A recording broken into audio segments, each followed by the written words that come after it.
What's up, you guys? Welcome to another episode of Ask Alex, where this is the show where I take all your questions and answer them here on this show. I'm your host, Alex Hampton, and if this is your first time on this show, I would like to personally welcome you to my show.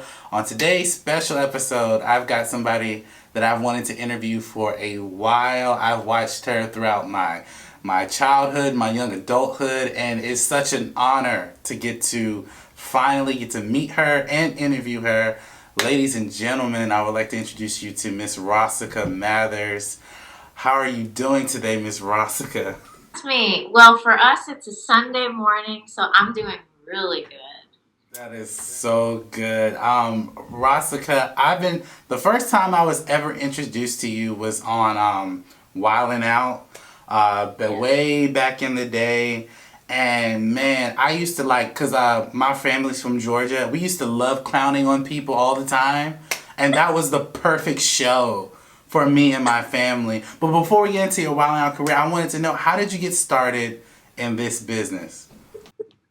So, it's a very cute story, and I want this to inspire people out there because this came from just a love of I was a kind of quiet kid, but I loved being the funny one in class.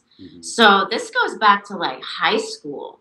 I had this great speech class I was taking where you were allowed to make any speech you wanted for the final exam. And I had just performed like a monologue from Macbeth for my senior year English class. And I ended up cutting myself by accident while doing "Is this a dagger I see before me" monologue.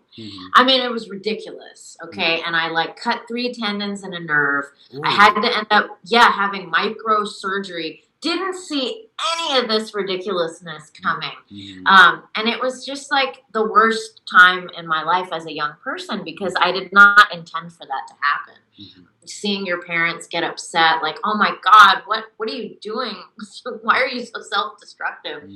But I got an A++ and 115, and I had to have physical therapy all summer. But out of that whole accident, that tragedy, I wrote my first comedy act. Okay. That's what I did. It was maybe I didn't know I had this in me, but the ability to turn my first really big deal pain into something funny, that's a survival skill. Yeah. And I think a lot of people may not know that they're growing up with a really harsh childhood or maybe not the most ideal conditions.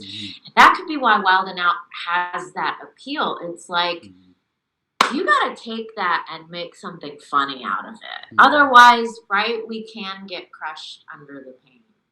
So it's a cute, inspiring beginning to this route. It is. And it's cool that you tell that story because, something that ended where you cutting yourself, you actually passed and turned into something where you're living off of every single day, which is very inspiring, especially as a young creative myself, And I wanted to ask you, what was it like for you to move to LA? I did some research. You're originally from Canada, if I read that correctly? That's where I was born, but then I was raised in Houston, Texas. So that's sort of where all the school years for me are. And then, so I was working in Chicago for a few years as an advertising copywriter because that was my major at UT Austin, the Lines. But I got really jaded with that industry really fast. But they were giving us second city tuition reimbursement, to take improv classes so you can be better in your presentations. So they didn't realize that, I was taking every class, level A, B, C, D, conservatory, 1, 2, 3, 4, and just billing them, the company. And I was if they're going to pay for it. And I just kind of fell in love with it. And part of my job was to cast people to do the radio commercials. And I would look at them so enviously, like, I want to be in the booth. I don't want to be writing the copy. I want to be saying the copy. Mm-hmm. So I think it all kind of started to manifest at the same time. Mm-hmm. But I got this incredible opportunity to work with Bob Odenkirk from, at that time, Mr. Show was his most famous credit on HBO. Mm-hmm. And he was going to do a new pilot for Fox. This is a long time ago. I can date myself. 2001. Mm. And I just felt like, wow, I've been doing sketch out here in Chicago with my group, Stir Friday Night, you know, all Asian American sketch troupe. And this was a great opportunity. And I told my dad and mom, I like gathered everybody around the Persian rug in the living room. It's like a very important moment for me. Mm. And I said, you know, Pops, I really believe in myself and I want to go do this. Mm-hmm. And this man stood up and bellowed, don't ever move to LA. You're going to be a hobo, a gypsy, a bum. And I just felt my confidence, it was so high and it just deflated. Mm-hmm. Like, nobody wants to hear that from a parent. Right. So it took me about 14 years and a lot of therapy to finally make that into comedy. To use my first lesson. Mm-hmm. But yeah, it was a pretty rocky start. Mm-hmm. And I think you'll hear different versions of what is it like to move to LA. Some people, they really keep going and it gets better and better. Mm-hmm. For some people, it's like, okay, fuck this, I'm going home. Right. So I think I'm more in between, like, whoop, a little bit of success. A little bit more. Mm-hmm. Fuck this. I want to go. Okay. Now this question I've been wanting to ask you for a while. Like, you were on Will and Grace. Now my parents and family members loved that show, and I remember seeing you on it on a couple episodes of that show. And I have to ask you, what was it like just being with that cast and on set? Like, I feel as though everybody who played their character, that's how they are in real life. Like, I feel like they were playing a real version of themselves.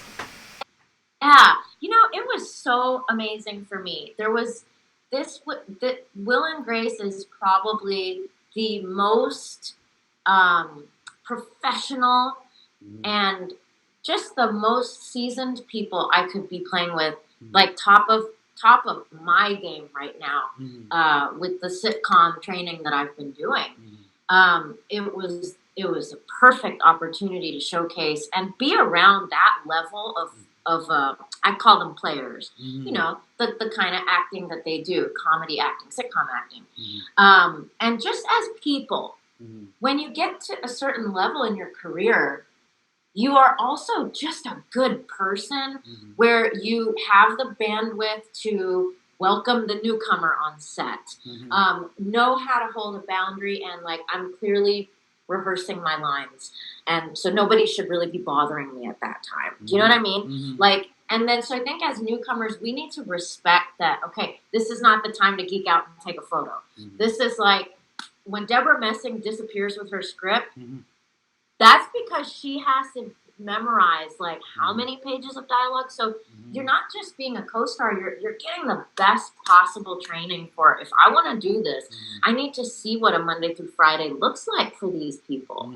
And then aside from that, just the kind of people they were. Like as the geek, I'm like freaking out that, you know, I pitched a little moment to Deborah Messing for like, hey, when I'm doing this and you say this, I might do this. And she's like, that's a great idea. Okay. And then I quietly went back to my corner. And then, like, you know, you might feel nervous on set and they're about to do your scene and you look across the way and there's gorgeous Eric McCormack and he's just reassuringly looking at you, you know, like just little things like that. Or it's like Wednesday now and you've rehearsed it a few times and Sean Hayes comes up to you and says, you guys are doing great. You're hitting all your lines. It's really funny. Like, that stuff means something. It does. You know what I mean? Yeah. And Burroughs is just this world-renowned director, and I flubbed my line. You'll never see this, but everybody said that the way that you said, let me take that again. they said, you are such a pro. Like, that's how you're supposed to be with somebody like that. You know, like you kind of, he said, let me call cut. And I was like, okay, let me take that again. And then I said, you ready for me, Jimmy? He's like, yep, rolling. You know, it was like, I just got to work with this person. Like, it was such an amazing experience, you know? You know, it's funny. Your enthusiasm about being on that show is how I feel right now about this interview. Like, we were talking off camera. I was like, yo, like, I'm about to interview Rasika Mathers. Like, it's like, even now, I don't even believe this happening. Like, I'm doing this right now, and I can't even, like, compute in my head that's happening. And it's funny, like, I remember, before we get into Wild 'N Out, I remember you started a YouTube channel, like, years ago, and I saw, and I went back to it last night to see it, and there's this funny video of you, of you trying to twerk. It's so funny, and I was like, Keyword is trying. Might get it. But you know, which brings me into Wild 'N Out. How was your first audition, and what was it like being in that room? I'm sure with a lot of people, and you know, getting a call back saying you're on the show. Yeah, I feel like there were 3 auditions, and I'm not remembering one of them.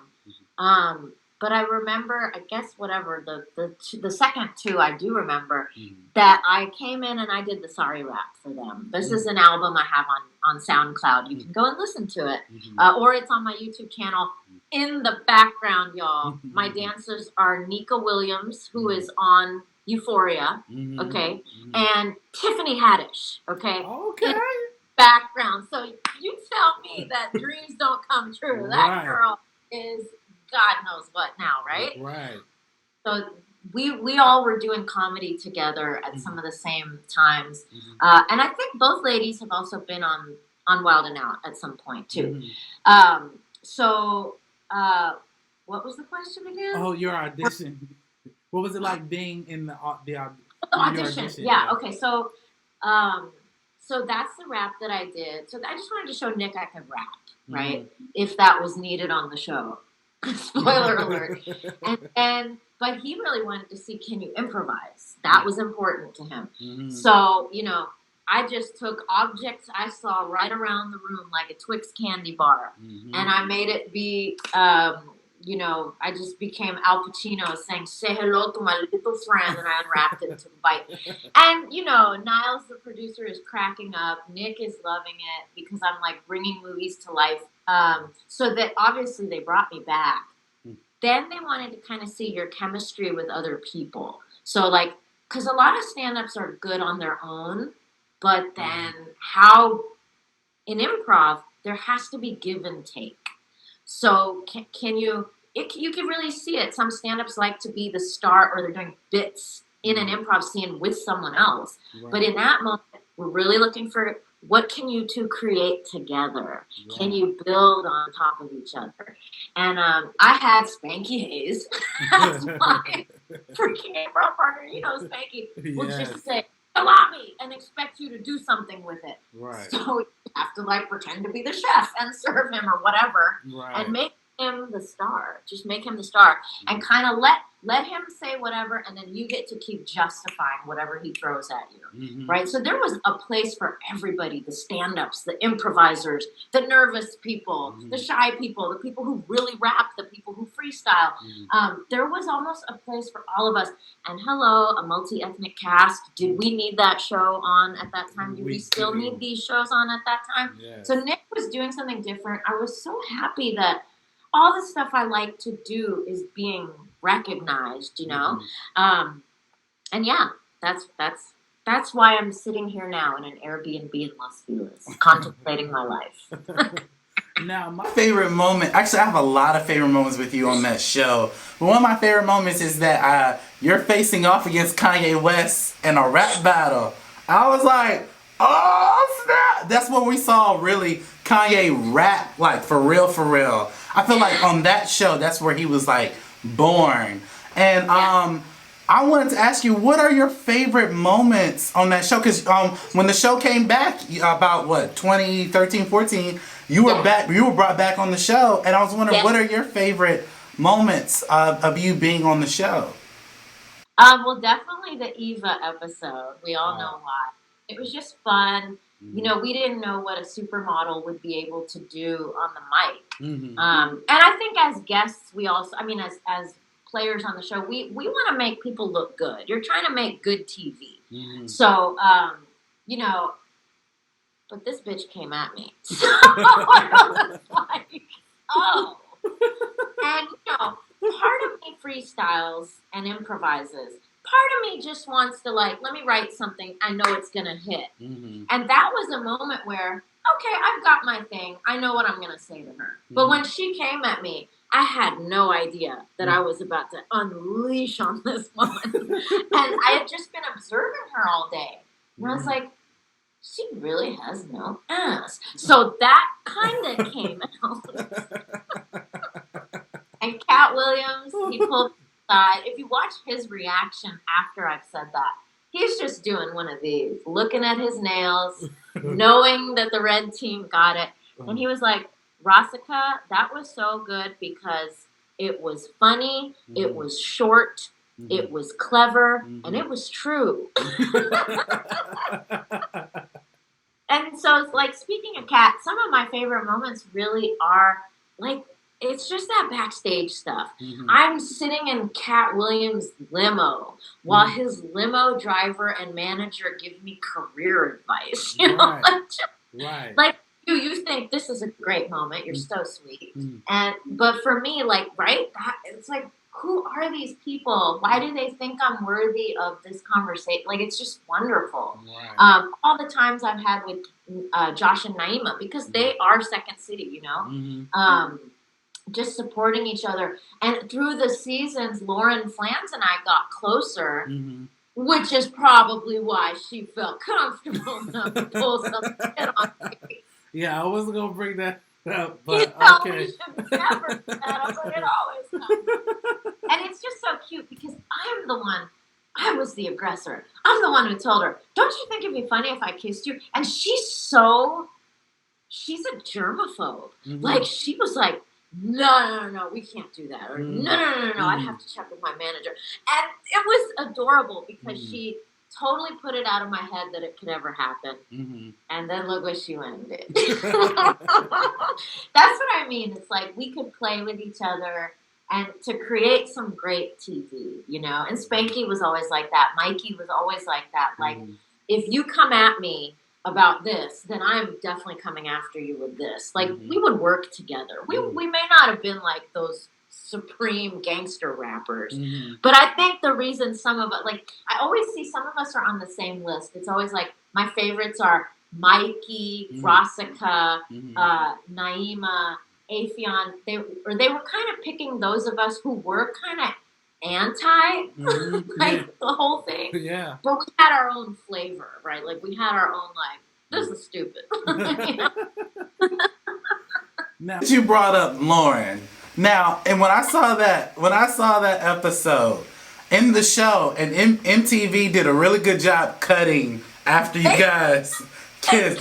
Now, it seemed like to me, because I've made films before, like short films before, when you're cutting something, clearly something happened that we didn't see.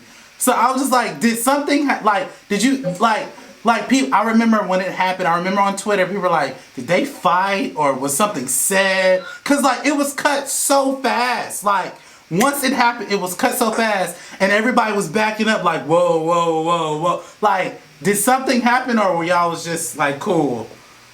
No, that was it. I think that you might be seeing that the show just has to move fast. And I see, that's funny because to me, I feel like they gave that moment a lot of time. Right.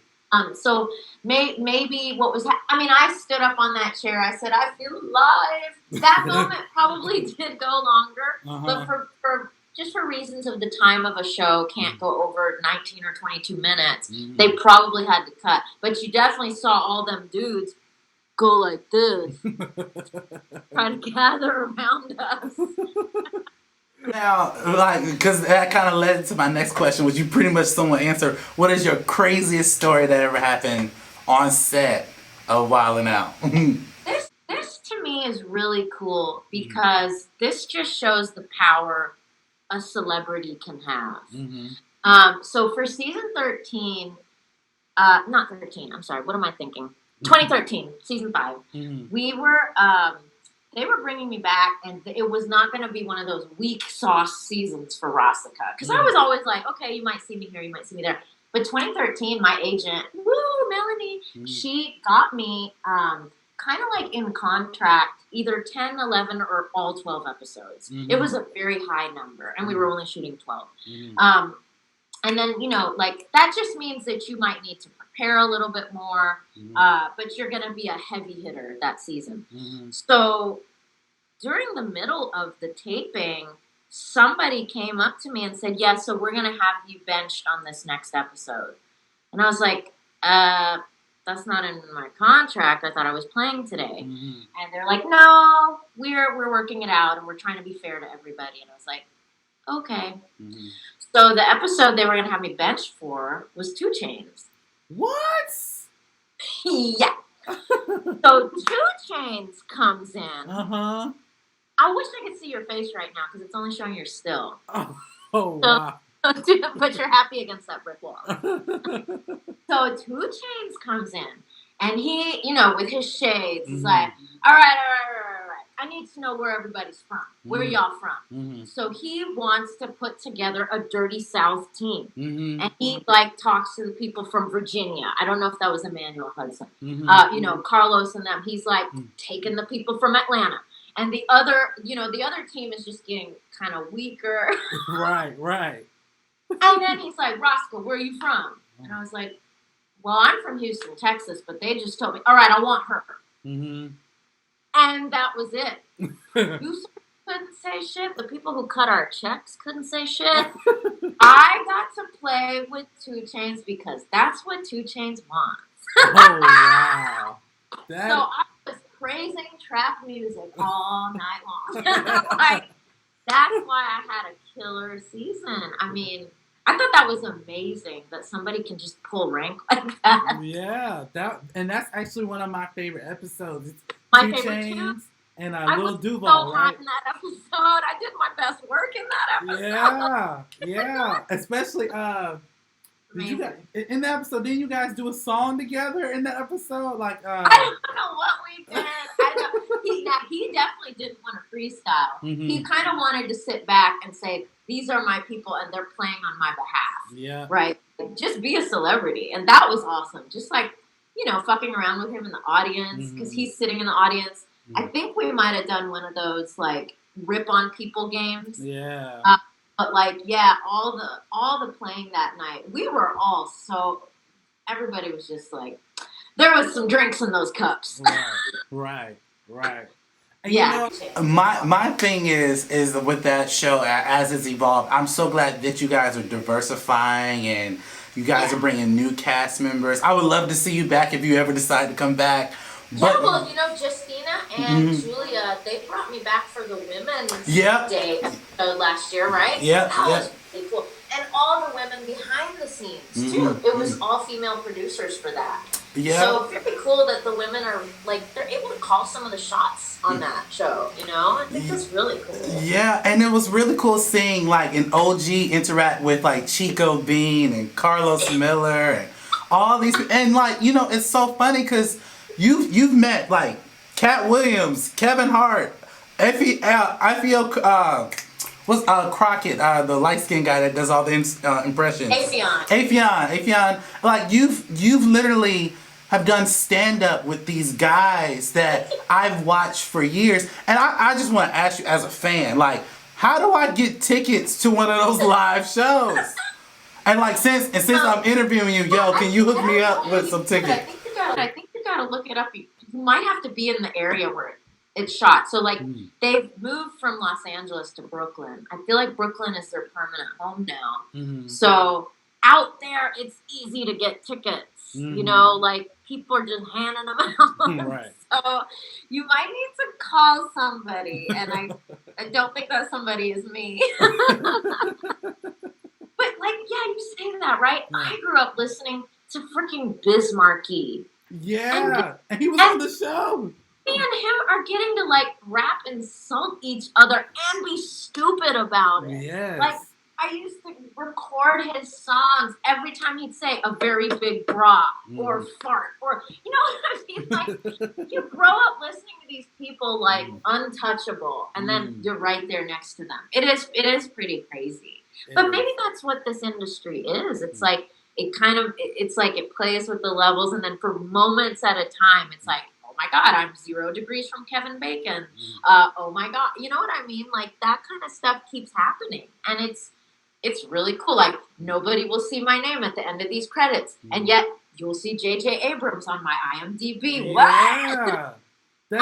Yeah, that's just like crazy. Like I you know, watching that show growing up, I'm like, yo, I used to run home from school just to watch Wildin' Out, and you were definitely one of my favorites because you were like you were scared, like you was like, yo, like you stood up to Kanye West. And you know, it's funny. All of you guys' Nick jokes are hilarious. Like, he's like the butt of every joke. But you know what's so funny? Someone who is the leader of this show, I'm so glad he doesn't take it personally. Yeah, that's probably why I could never do what he does. There are some things I've told people, do not make fun of that. You can make fun of my chin hair, but do not talk about XYZ. Right. It's like, oh, I didn't know that I was kind of breakable. Now, I wanted to ask you, because we talked earlier about how you kind of like break away from social media. And on Instagram, you're actually a yoga teacher. So what's it like being, you know, a yoga teacher? I'm sure you're telling jokes during that whole time as well and keeping everybody motivated. So what's it like doing that? So I've actually been doing, this has been my side, these two paths are parallel for me. I've always wanted to be doing comedy and teaching yoga. So I've actually been teaching for about 20 years now. You might not know that because some of y'all are like, but I thought you was 19. It's like, yeah, but look at the neck. Okay, the neck's the giveaway. Not 19. That is also like a public speaking coach. I like to inspire people. I like to inspire other comedians, the young ones. And then so same thing through yoga and meditation now. I also get to teach that. And I have been doing that for a while. So it's not like I'm an Instagram yogi. I'm a yogi who finally got on Instagram. We can put it that way. Big distinction. Unlike Sadhguru. Oh my God. Talk about being like the white bearded guru from India who's totally got his social media game together. That dude is good. So, you know, in my classes, yeah, I think sometimes the humor is just used to lighten up the mood. Sometimes we're just all coming in a little too tense and serious, and a well-timed joke it's just natural. It's part of my personality. But it's also helped me kind of connect with my students, because sometimes somebody will come in there and they're like, oh, I heard she's funny, and they start making jokes during class. And I was like, I am not going to be okay with that. And then they did start to do it, and it loosened me up.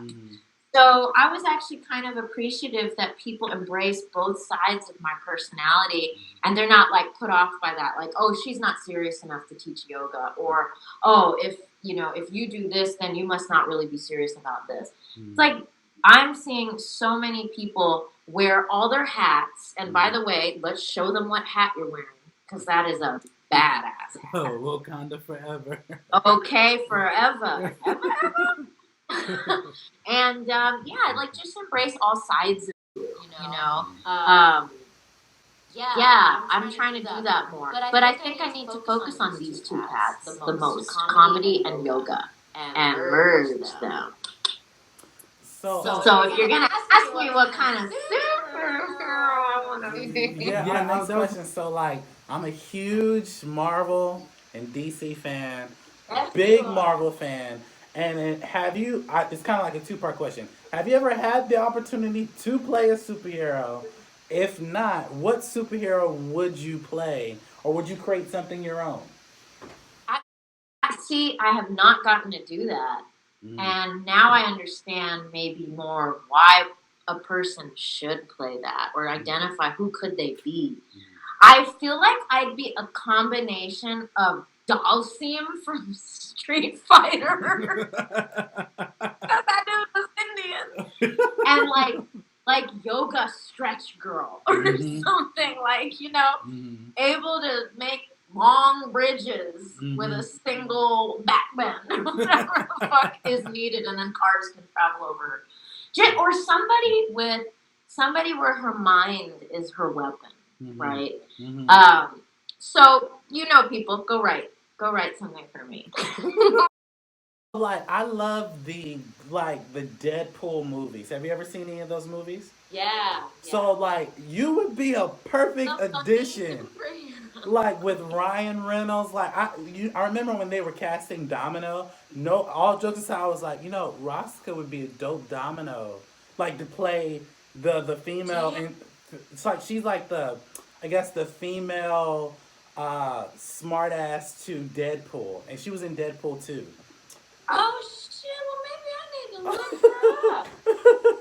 Okay, do my research. But it's she is hilarious. She's action packed, and I think you would be a perfect addition to that universe. Yeah, I probably would be. But doesn't that mean I shouldn't have acting skills? Oh, just one. I don't know. What do you think? Do you feel like nowadays the superhero movies, they're changing a little bit? I feel like the acting is getting better on them. Like an opening weekend movie used to be that it's so exciting in the theaters when it first comes out, like, let it burn, baby, and then a rocket goes, and it's like, yeah, but that's only good because we're all cheering. If you watch this movie on any other day now of the year, it kind of sucks. That's how those like big action-packed opening weekend style movies used to be. But I feel like now people are starting to get into like crazy backstories and revenge stories. These stories are getting deeper. All this, the lore around the Joker, it's just getting darker. And like, I feel like now some good acting is actually required for even this genre, and it's cool. Yeah, like when they were doing, Black Panther. I'm a huge Black Panther fan. Yeah, like, exactly. I said, like when they were getting ready to gear up for this movie, they had to cast the right people for this movie, because when you read the comics, the way Chadwick Boseman portrays T'Challa is the exact same way I read him in the comics.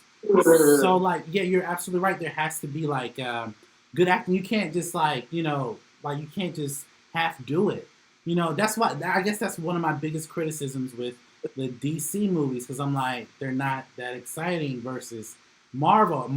I know I'm going to laugh. I know I may cry. I know I may get sucked in. And, like, it's funny. I know we were talking offline, but I was like, I wonder why you're not in any action movies, because you seem very athletic. Like, would you want to do an action movie like a Mission Impossible or anything like that? I mean, I think I look athletic, but on the inside, I'm such a weakling. Somebody else would have to do all the stunts. I'm serious. I think I'd be great at Comic-Con. I think that's where my people would show up. Yeah. Now, have you ever been to Comic-Con in Los Angeles? I have gotten to be a guest of one of my great artist friends, Nidhi Chanani, and she just runs that. Like, she took me back in 2013, and she does a lot of illustrated art, everyday love art. It's really cute. Like, she shows mixed couples a lot because she's in a mixed coupling, and just like real loving artwork. And so she was running her booth the whole time, but it was a great chance for me to see like all the cosplayers and like the way I think we couldn't even see, but we knew a Tom Cruise panel was going on because you're just seeing like 80 rows deep of people. You can't see who the person is, but you know something's going on. And it was so fun because it was almost like Burning Man to me in its own way. There was a little bit of magic that would happen around every corner with every interaction because all the people are there to have one intention, to have fun. And I think when everybody has the same playful or loving intention, there's sort of a magic that gets created in the air at events like that. Same thing at concerts. Like these kind of things just seem to happen because we're all there to enjoy somebody's music. Mm-hmm. Or like at Burning Man, we are all there to just love and play and burn shit, you know, in a controlled fire way. And like, yeah, I really do believe that vibration is powerful, you know? And I think you have a very loving fan base too. I love how you've organized all your podcasts and video casts. It's just really cool. Thank you. Yeah. You know, hearing that from you is actually what you're doing too. Thank you. Say again? I was saying, hearing that from you is so amazing. I never thought that I would get to interview you, someone from Wild 'N Out. Like, I can't tell you how many times I've emailed Nick Cannon and not heard anything. Like, well, maybe he's busy and I'm not. Right. And I get it. I get it. I get it. Like I understand. Like if he wants to be on the show, I would love him to come on the show. But I did want to ask you. My last question was like, what are the next projects can we see you in? I'm a huge fan, so I can't wait to see when you put out your next comedy. Or have you ever thought about doing a stand-up special? Like, I really want to see that. Yeah, I'm working on probably around about 2 or 3 pilots right now. And I'm working on a book series because that's something that's important to me too, is my written word getting out there. And then just, you know, like that's something I'd want to tour, like getting work out there that is mostly, you know, funny storytelling. And then having the audience just kind of gather around for that.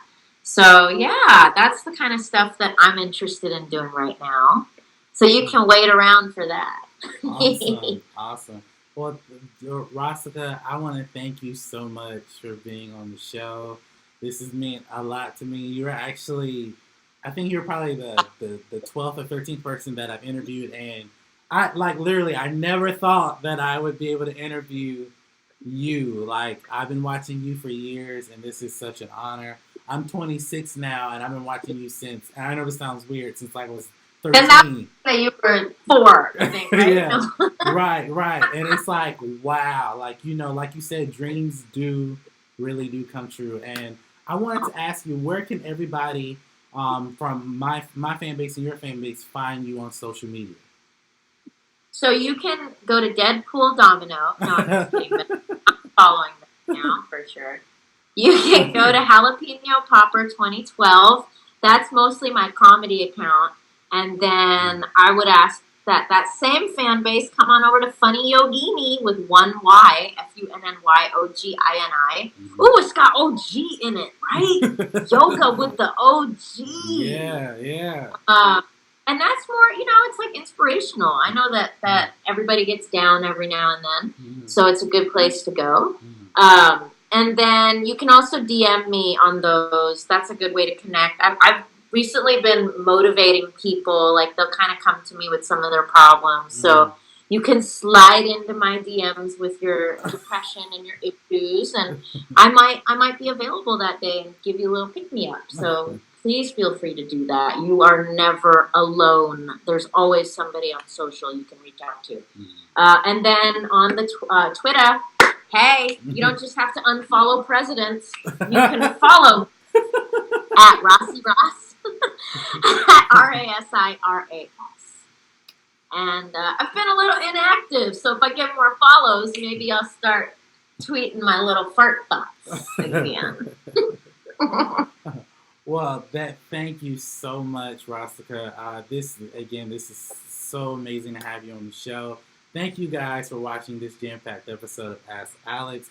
Please, if you haven't already, go follow Miss Rasika. She's been on everything that you probably have seen. She's been on it. Like, she's on it. And I want to thank you guys so much for watching this video. Please like, comment, and subscribe to my YouTube channel. And as always, you guys have a blessed day.